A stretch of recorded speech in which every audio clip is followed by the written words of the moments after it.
¿Qué tal? Mi nombre es Andrés Torres, soy becario de investigación y docencia en la Universidad Nacional de General Sarmiento y en esta clase vamos a trabajar las transiciones a la democracia en América Latina. La clase se encuentra diagramada de la siguiente manera. En un primer momento, analizaremos las diversas teorizaciones que se han realizado respecto de las transiciones a la democracia en Latinoamérica. En segundo lugar, trabajaremos con la fotografía como fuente para conocer el pasado y luego nos adentraremos al estudio de la fotografía como método de denuncia y resistencia al accionar dictatorial. En tercer y último lugar, e incorporando las discusiones teóricas respecto de las imágenes fotográficas como fuente histórica, analizaremos una muestra fotográfica sobre las transiciones a la democracia en América Latina. El continente latinoamericano, que desde la segunda mitad del siglo XX se encontraba gobernado en gran parte por dictaduras con las Fuerzas Armadas en el poder, entre las décadas de 1980 y 1990, y producto de diversos procesos nacionales, regionales y mundiales, comenzó a transicionar hacia formas democráticas de poder, al cual considerarían desde entonces como el único régimen político legítimo para estos países. Esto se debió a que las ideas que se encontraban en pugna hasta ese momento en el territorio, la vía por izquierda a una revolución socialista y la contraofensiva mesiánica y totalitarista de las Fuerzas Armadas, comenzaron a perder poder entre la población. El lento derrumbe al que se enfrentaba el sistema soviético europeo, así como las diversas críticas al interior de los grupos armados revolucionarios latinoamericanos frente a la avanzada militar, llevaron a los partidos de izquierda a interesarse por una incorporación más anclada a la vida parlamentaria nacional. Tal es el ejemplo del Partido Socialista Chileno, la experiencia del Frente Uruguayo, entre otros, así como una crítica general al verticalismo setentista y un descreimiento de la táctica de la guerra de guerrillas como método único de solución. Respecto de las Fuerzas Armadas que se encontraban en el poder, la crisis financiera mundial de la década de 1980 tuvo repercusiones gravísimas respecto de sus economías nacionales, las cuales no pudieron sostenerse, llegando a límites hiperinflacionarios como los sucedidos en Argentina, Bolivia o Brasil. Esto, sumado a las denuncias de violaciones a los derechos humanos y manifestaciones por parte de los grupos opositores, así como las críticas hacia el interior de los grupos de apoyo, terminaron de desestabilizar las dictaduras. La nueva política exterior estadounidense, de respeto y fomento de las formas democráticas del gobierno de Carter, significaron un verdadero tiro de gracia para estas dictaduras. En general, es posible identificar una agenda particular de los gobiernos de transición, entre los que se encuentra la necesidad de solucionar las economías destruidas por la implementación de medidas neoliberales, lo que produjo recesión, desempleo y números exorbitantes de pobreza, así como el juzgamiento y el procesamiento de las actividades represivas a los derechos humanos, y un ímpetu particular por consolidar el modelo democrático como el único modelo político posible. Sin embargo, y como podemos evidenciar en la experiencia de países como Brasil, Chile o Uruguay, las Fuerzas Armadas en estos países dispusieron de medidas de amnistía que salvaguardaron su rol en la maquinaria de represión. En el caso brasilero particularmente, y diferenciándose de las dictaduras del resto del Cono Sur, las medidas económicas nacionalistas realizadas por el gobierno de la Quinta República son recordadas hasta la actualidad como un verdadero milagro económico. Luego de esta caracterización del periodo, los invito a adentrarnos en algunas de las observaciones que diversos intelectuales han realizado sobre este periodo. Las transiciones a la democracia, según la investigación del historiador Waldo Ansaldi, correspondieron a procesos de duración variadas según cada país. Estos procesos se iniciarían todavía en situación de dictadura, pero el mayor problema que representa para los cientistas sociales se refiere al momento en que éstas concluyen. Para Ansaldi, el final de un proceso transicional se encontraría justo en el momento en el cual el poder civil democrático no tiene ningún tipo de condicionante originado en el ejercicio de la dictadura o impuesto por las Fuerzas Armadas en su retirada, así como tampoco ninguna práctica de cuestionamiento de las decisiones de Estado democrática. Podría incluirse también la elección libre del segundo gobierno postdictatorial. Sin embargo, el principal inconveniente que encuentra el autor en su análisis de las experiencias transicionales brasileras, uruguayas y chilenas tiene que ver con la imposibilidad de cerrar estos procesos debido a los pactos, o como él mismo los llama, juegos de patriotas que realizaron las Fuerzas Armadas para llevar a cabo salidas del poder sin juzgamiento a través de transiciones pactadas con connivencia de gran parte del abanico de los partidos políticos nacionales, en los cuales el ideal de un tiempo nuevo o un borrón de cuentas prevaleció al juzgamiento de la política violenta de estos regímenes.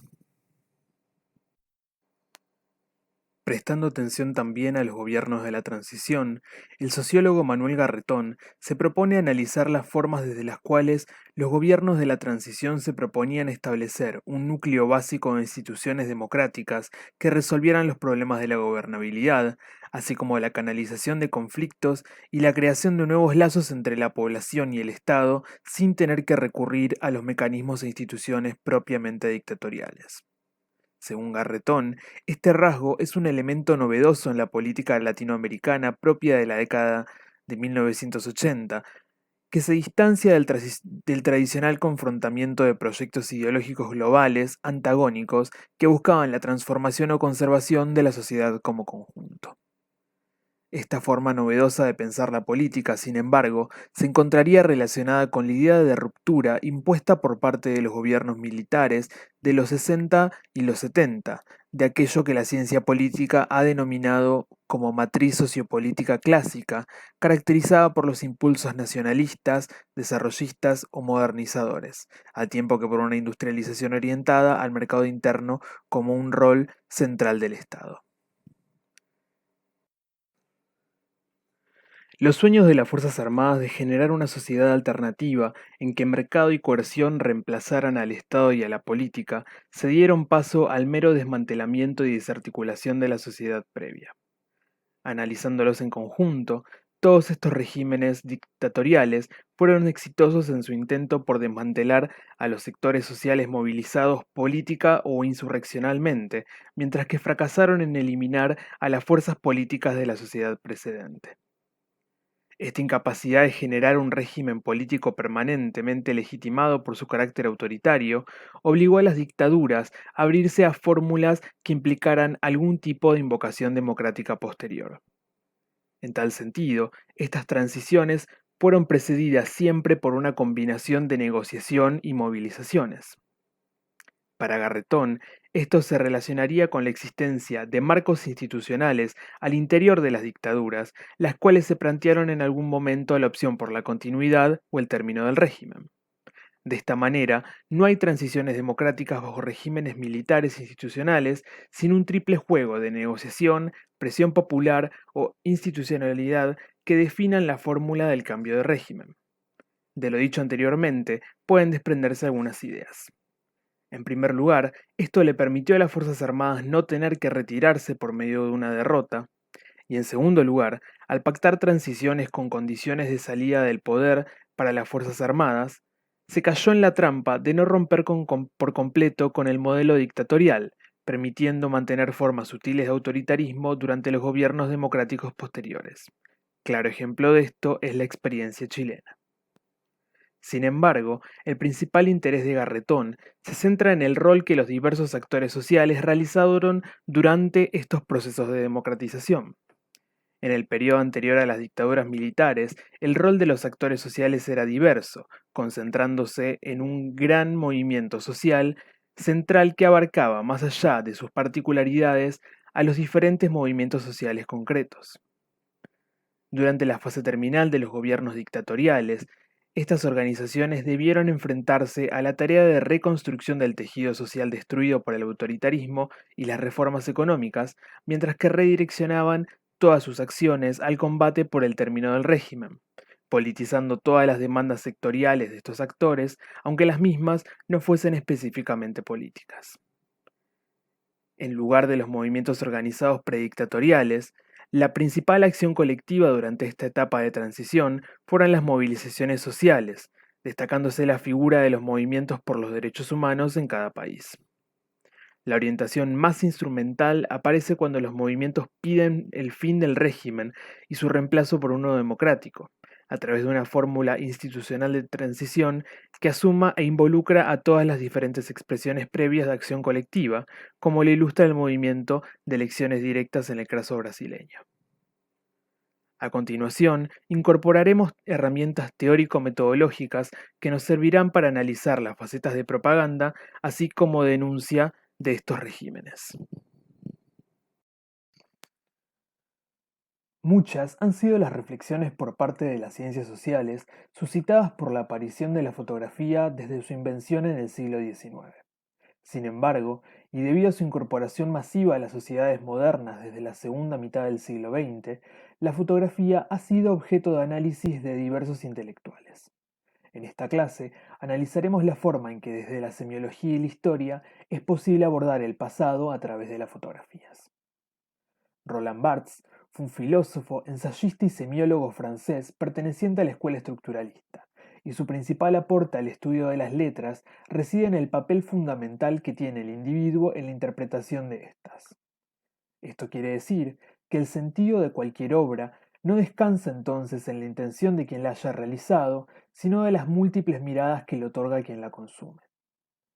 En su último libro, La cámara lúcida, Barthes conceptualiza a la fotografía como una reproducción analógica de la realidad, un doble momificado de aquello que sucedió. La foto nos muestra de manera abrupta lo que fue y lo que nunca más será. Sin embargo, es mucho más que una mera prueba. Son partículas concretas de una realidad que se plasman eternamente en un papel. Y estas partículas, como elementos lingüísticos, pueden ser analizadas a través de la remembranza, del recuerdo, del placer o del dolor, además de los sentidos que quien tomó la imagen intentó imprimirle. Por lo tanto, según Barthes, lo que en primer lugar debemos analizar de una imagen fotográfica es la esencia que intenta reflejar. Siguiendo su planteo, nos referimos como esencia a ese fantasma del pasado capturado por la lente. Esta esencia se relacionaría con el efecto o capacidad que las imágenes fotográficas tienen para conmovernos. Un gesto como una sonrisa, un ceño fruncido o el blandir de un arma producen un efecto particular en quien las observa. Esta particularidad sensorial es la que destaca a ciertas fotografías, como lo son las fotos familiares o las fotografías de guerra, de otro tipo de fotografías. Por último, es esta particularidad innata que tienen algunas fotografías para retratar aquello que sucedió, lo que las hace icónicas. Es decir, son fotografías que se convierten para quien las ve en una representación perfecta y exacta de aquello que sucedió. Como podrán observar, las teorizaciones de Barthes respecto de la fotografía pueden sonar un poco complicadas o demasiado poéticas para el análisis histórico de las imágenes fotográficas. Sin embargo, su estudio fue la punta de lanza para que diversos cientistas sociales, como los historiadores, comencemos a pensar en las posibilidades que las fotografías nos aportaban al estudio del pasado. Muchas veces consideradas fuentes menores que solo servían como decoración o una extensión del texto, las fotografías eran guardadas en archivos personales o estatales como meros souvenirs, recuerdos analógicos de eventos del pasado. En el caso de la historiadora uruguaya Magdalena Broquetas, licenciada en Ciencias Históricas por la Universidad de la República y doctora en Historia por la Universidad de La Plata, la fotografía como registro de los cambios en el país vecino le llegó a través de su propia práctica de investigación, en la que buscando materiales escritos halló una enorme cantidad de material fotográfico para crear una historia social de la fotografía. Distinto al proyecto de Barthes de análisis más personal de la imagen fotográfica, Broquetas realizó una investigación en la que se propuso observar de qué maneras estas imágenes, además de permitirle adentrarse a la cultura material del momento, le otorgaba por dentro y por fuera de la imagen datos respecto de las condiciones laborales, las jerarquías sociales, relaciones de género, entre otros. Por lo tanto, varias son las cuestiones que debemos tener en cuenta según la historiadora para analizar una fotografía. En primer lugar, es fundamental conocer los datos de producción de la misma, Quien la toma, si es un fotógrafo de una firma profesional o un aficionado, por ejemplo, nos puede dar la pista del nivel socioeconómico de aquella persona que pedía ser retratada. En segundo lugar, debemos preguntarnos por la finalidad con la cual se intentó capturar ese momento. Es decir, qué sentido tenía mostrar cierta imagen y no otras. Esto nos permite preguntarnos y diferenciar entre aquellas imágenes que fueron pensadas como un registro que debía perdurar para ser recordado, como pueden pensarse las fotos post-mortem de grandes generales militares, de otras cuya finalidad se relacionaba más con el divertimento de la fotografía. Adentrándonos a los elementos que componen la imagen, es necesario observar y analizar qué se está representando y de qué manera. Esto significa examinar detenidamente los componentes de la foto, ya que, y teniendo en cuenta la última pregunta, debemos preguntarnos por el contexto político, social y económico en el cual se realizó esta fotografía.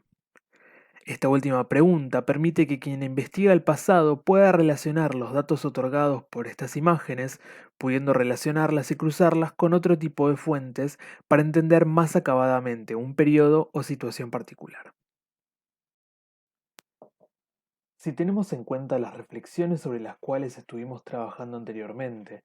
es menester traer a colación la investigación de la licenciada en Ciencias de la Comunicación y doctora en Ciencias Sociales por la Universidad de Buenos Aires, Cora Gamarnik.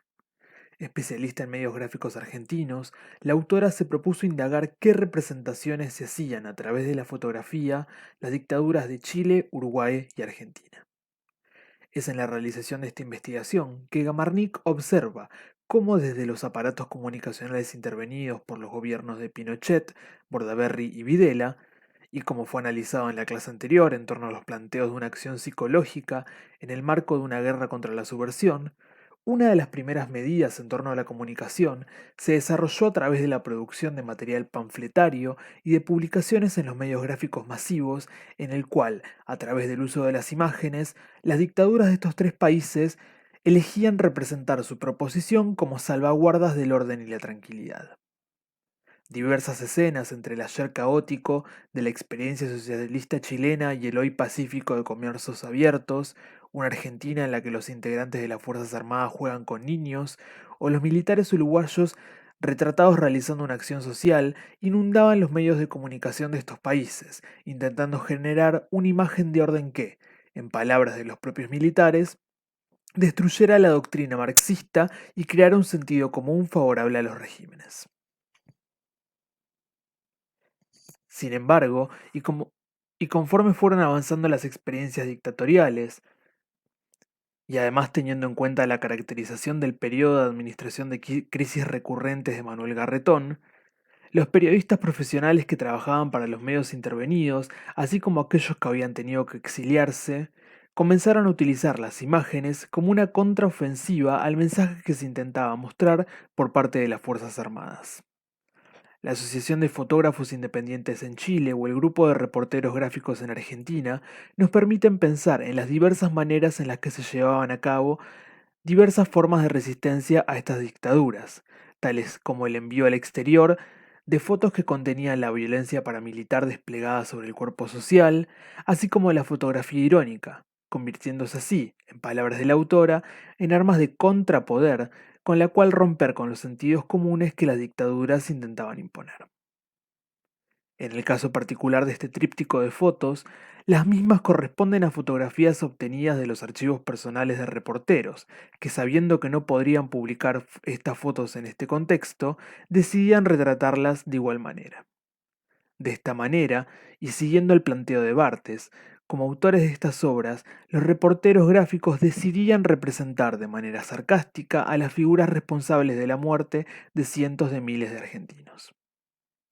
Una representación de Videla con un rostro que aparenta ebriedad, una persona realizando la veña y jurando lealtad a un póster de la empresa Coca-Cola, o un ministro de Economía hurgándose la nariz, quiebran con el sentido común de formas rígidas o represión militar con lo que estas fuerzas intentaban representarse a sí mismas.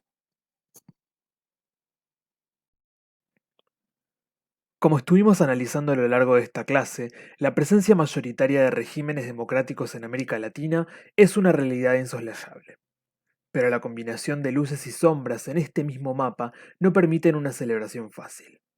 Al mismo tiempo que nos felicitamos por la frecuencia con la que participamos de procesos electorales, no puede minimizarse la persistencia de funcionamientos institucionales deficitarios en diversos grados, que en algunos casos facilitan la violación de derechos y garantías elementales de sectores muy amplios de la población en algunos países, y en otros han mostrado una incapacidad para garantizar desde el Estado el derecho a la vida y a la integridad física de los ciudadanos.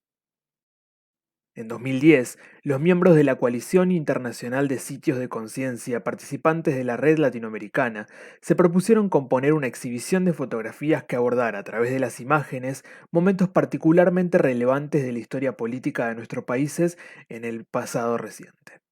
La muestra se compone de registros fotográficos de Argentina, Chile, Uruguay, Brasil, Paraguay, México, Perú y República Dominicana, en la que cada país envió 3 fotos representativas de su propio proceso de transición, acompañadas por un texto a modo de epígrafe, comentando la foto o poniendo en contexto al lector sobre qué periodo representa.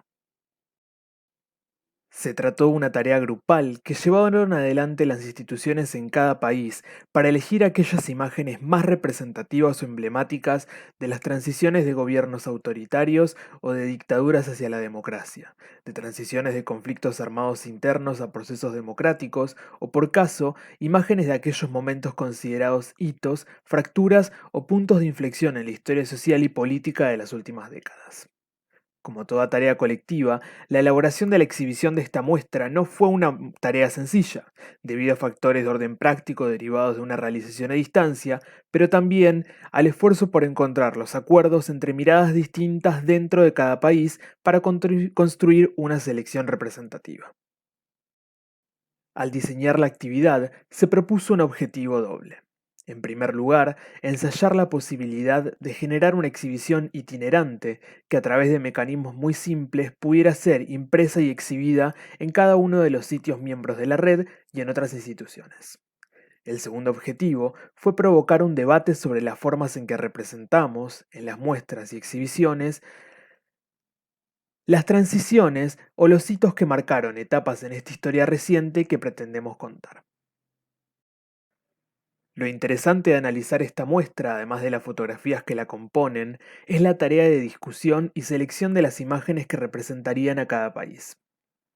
Aunque no analizaremos en esta clase todas las fotografías que la componen, es atractivo pensar de qué manera los países integrantes piensan y rememoran el propio pasado dictatorial, generando lecturas variopintas de cada experiencia.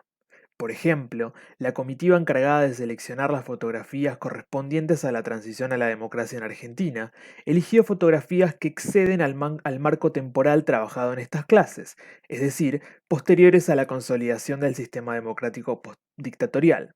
eligiendo representar a los dictadores acusados en el juicio a las juntas militares de 1985, 30 años después, ubicados nuevamente en el banquillo de los acusados. En esta oportunidad les propongo analizar, con las herramientas metodológicas de la semiótica y de la historia analizadas anteriormente, las fotos que representaron la transición a la democracia en Uruguay.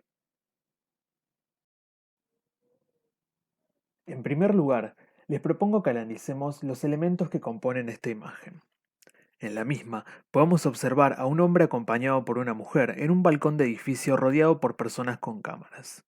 La imagen está tomada desde abajo, podemos suponer desde el nivel del suelo, y el encuadre fotográfico decide ubicar a este hombre al centro de la imagen, por lo que podemos inferir, además de la presencia de medios audiovisuales rodeándolo, que se trata de un personaje reconocido de la comunidad uruguaya. Si hacemos uso de nuestra memoria colectiva, esta imagen es muy similar a aquellas que representan a presidentes o figuras de la política, quienes desde el balcón de un edificio emiten un discurso o comunicado a la población. Si nos detenemos en la figura central de la foto, el hombre de la camisa blanca, y así como a la mujer que lo acompaña, ambos no están prestando atención a la decena de hombres rodeándolos, sino que fijan su mirada hacia abajo, de vuelta al nivel del suelo. Este hombre además se encuentra con ambos brazos en alto, realizando un saludo, levantando los dedos y formando una V. Otra vez, deduciendo el contexto que rodea esta fotografía, podemos inferir que tanto su mirada como el gesto que realizan son para alguien que no está presente en la composición, pero que tiene más importancia para este sujeto. Ahora, contraponiendo este primer nivel de análisis con el epígrafe de la muestra y otros datos históricos, podemos analizar esta fotografía como una fuente en la que se registra el momento en el que Líber Seregni, dirigente máximo del Frente Amplio de Uruguay, quien sufrió tortura y encarcelamiento durante casi todo el periodo de dictadura, era liberado. Con su esposa Lilia al lado, con los brazos en alto y haciendo la B de la victoria típica de los movimientos democráticos conosureños, se dirige en su primer discurso improvisado a la multitud que lo esperaba rodeando su domicilio. En este discurso, Seregni sentaría las bases de la táctica del Frente Amplio en esta coyuntura política, sintetizada en las ideas de lucha y negociación. Seregni, jefe militar hasta el año 1968, se convertiría en uno de los emblemas de la lucha por la democracia en este país, ya que su liberación se produjo en el contexto de las luchas del año 1983, momento en el que la dictadura comenzaría a perder terreno de apoyo, sobre todo luego de la derrota sufrida en el plebiscito del año 1980, cuando el régimen sometió a voluntad popular un proyecto de constitución de corte fascista, perdiendo en porcentajes en un 60%. La liberación de Seregni fue uno de los primeros signos del comienzo de un cambio. La segunda fotografía nos muestra un conglomerado de personas en la vía pública, en lo que podríamos caracterizar como una manifestación. La foto se encuentra tomada desde un ángulo superior, y al ubicar el punto de fuga de la imagen hacia el sector superior central de la misma,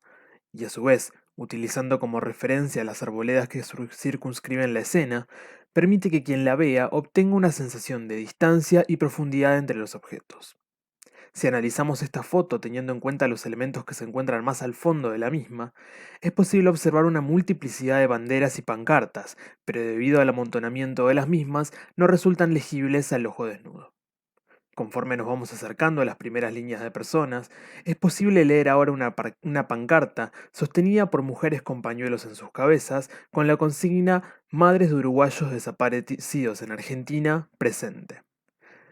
A su vez, también es posible identificar banderas en las que se distinguen las frases por trabajo, exiliados al paisito, entre otras, pero la que más preponderancia ocupa en la imagen es la que se encuentra en el margen inferior izquierdo y reza: Amnistía general e irrestricta, madres y familiares de procesados por la Junta Militar.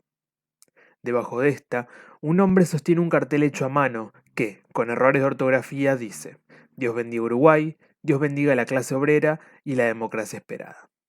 Las personas que se agolpan hacia el centro de la imagen se confunden con el follaje de los árboles y delante de todo, un cordón de hombres y mujeres detienen a la gente, posicionándose de espaldas a quien tomó la fotografía. Si circunscribimos este análisis al periodo histórico de la transición uruguaya, la misma nos muestra el acto realizado en el Obelisco de los Constituyentes el día 27 de noviembre de 1983. Bajo la consigna "Por un Uruguay sin exclusiones", se realizó un enorme acto de masas donde confluyeron todas las fuerzas opositoras a la dictadura, desde la izquierda política organizada en el Frente Amplio hasta los sectores liberales y conservadores de los partidos políticos tradicionales de Uruguay, es decir, el Partido Colorado y el Partido Nacional, quienes también se presentaban como contrarios al régimen. En la misma, también tuvieron gran protagonismo las enormes organizaciones sociales que fueron bastión de la resistencia, tales como la Federación Uruguaya de Cooperativas de Vivienda por Ayuda Mutua y los gremios de trabajadores y de estudiantes. Se eligió ese acto en ese día particular, ya que correspondía a la jornada en la cual se deberían realizar las elecciones democráticas, último domingo del mes de noviembre de 1983, así como lo habían sido el último domingo del mismo mes en los años 1975 y 1979. La lectura de la proclama fue realizada por Alberto Candió, primer actor de la Comedia Nacional, y se estima la concurrencia de 1 millón de personas. Esta fotografía forma parte de diversas tomas realizadas por muchos reporteros gráficos desde planos aéreos, los cuales registraron la enorme multiplicidad de personas congregadas en el parque adyacente al obelisco y que se dieron en llamar un río de libertad, pues la gente parecía un río en el cual fluía con los arbolados. En esta tercera imagen, seleccionada para representar el proceso de transición a la democracia en Uruguay, es posible identificar en el cuadrante central a dos mujeres, las cuales enérgicamente se encuentran interactuando desde adentro de un vehículo. Es importante señalar que las señas, en este caso tres puños levantados mostrando la libertad de cadenas, y tal como lo vimos con la fotografía de Seregni, estaban pensadas para ser vistas por personas que no podemos observar en esta fuente. A su vez, en el cuadrante izquierdo podemos identificar un aparato que parece ser un micrófono, por lo que podemos presumir también que este momento intentaba ser registrado no solo por quien tomó la fotografía, sino por otros medios de comunicación. Si analizamos el método de toma de la imagen, podemos inferir que la misma pudo haber sido tomada de manera apresurada, ya que el uso del flash y el enfoque de la misma parecen mostrar que fueron tomadas con el vehículo aún en movimiento. Por último, y producto del destello del flash reflejado en el vidrio de la ventana, observamos a un hombre y una mujer sentados en la segunda fila de asientos del vehículo. No sabemos si este hombre pertenece a las fuerzas policiales, pero las letras poli nos llevan a interferir esta posibilidad. Históricamente, esta fotografía registra el momento en que un grupo de presas políticas son liberadas desde la cárcel central de Montevideo, en el mismo edificio de la jefatura de policía, inmortalizando el grito de libertad lanzado por las prisioneras en comunión con la multitud que las rodea, transformándolas en imagen emblemática de esta transición. La amnistía para los presos y presas políticas y perseguidos, votada en el Parlamento que surgió de las elecciones generales de noviembre de 1984 y que asumió el 1 de febrero de 1985, concluyendo con más de 11 años de dictadura, fue uno de los reclamos más sentidos por las fuerzas democráticas de Uruguay. El encarcelamiento masivo y prolongado, así como la aplicación de tortura de modo sistemático, fueron las características de la dictadura uruguaya, que registró el mayor porcentaje de prisioneros en América Latina en relación a la población de su país. Apenas anunciada la ley de amnistía, enormes multitudes rodearon las cárceles en espera de la liberación de los prisioneros. Si analizamos a las tres fotografías en conjunto, las mismas nos devuelven una historia o relato particular, cargadas de personajes importantes y anónimos que contribuyeron a la recuperación de la democracia en este país. Si a su vez colocamos estas imágenes con el resto que componen el total de la muestra, es posible identificar de qué manera los gobiernos dictatoriales han golpeado a las sociedades latinoamericanas durante este periodo. A su vez, y recuperando los aportes de Garretón y Ansaldi respecto de las transiciones a la democracia, estas imágenes nos demuestran la necesidad de comenzar a pensar los procesos nacionales de nuestra América en conjunto, lo cual nos permitirá, como reflejan a su vez las imágenes, alcanzar una vida democrática duradera y fortificada. Por último, es esencial volver a traer a colación el carácter memorialístico que tienen las fotografías de lo ocurrido durante estos periodos, ya que nos permiten ejemplificar de manera acabada los derroteros que la sociedad en su conjunto ha tenido que enfrentar para llegar a la verdad. Teniendo en cuenta las discusiones teóricas trabajadas en la primera parte de esta clase, así como el ejercicio de análisis fotográfico que realizamos anteriormente, les propongo reflexionar algunas cuestiones más acerca de las transiciones a la democracia en Latinoamérica. Como podrán observar en esta línea de tiempo, gran parte de los países que componen el subcontinente han atravesado experiencias dictatoriales desde entrado el siglo XX. ¿Por qué vuelvo sobre esta idea? En primer lugar, ya que es importante observar cómo la gran mayoría de estos países poseen una trayectoria de gobiernos dictatoriales más duraderos que de democracias. Si observamos el caso de Paraguay, por ejemplo, este país fue víctima de una dictadura personalista por más de 20 años. En segundo lugar, y volviendo a la idea de analizar a las transiciones en conjunto propuesta por Ansaldi y Garretón, trabajar los retornos a la democracia desde una mirada regional nos permite romper con ciertos discursos monolíticos que tanto desde los medios de comunicación hasta en las escuelas se fomenta acerca del carácter excepcional de la experiencia argentina. A su vez, y si pensamos en los periodos que suceden a esta línea de tiempo, podemos pensar en un consenso unánimo que estos países realizaron por respetar las formas de la democracia, renunciando a la violencia como método de hacer política y ateniéndose a los marcos institucionales. Aunque aún lejos de sociedades totalmente democráticas e igualitarias para sus ciudadanos, debido a los problemas políticos y económicos a los que debieron enfrentarse, las transiciones a la democracia nos han legado un respeto unívoco al sistema de elecciones para el manejo de nuestras sociedades.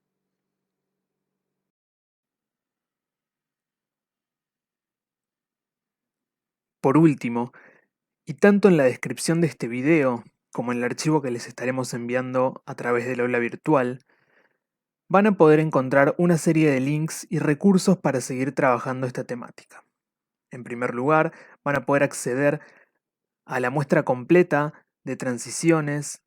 que contiene todas las fotografías, así como los epígrafes, y podrán observar los distintos lugares por los cuales la muestra ha circulado.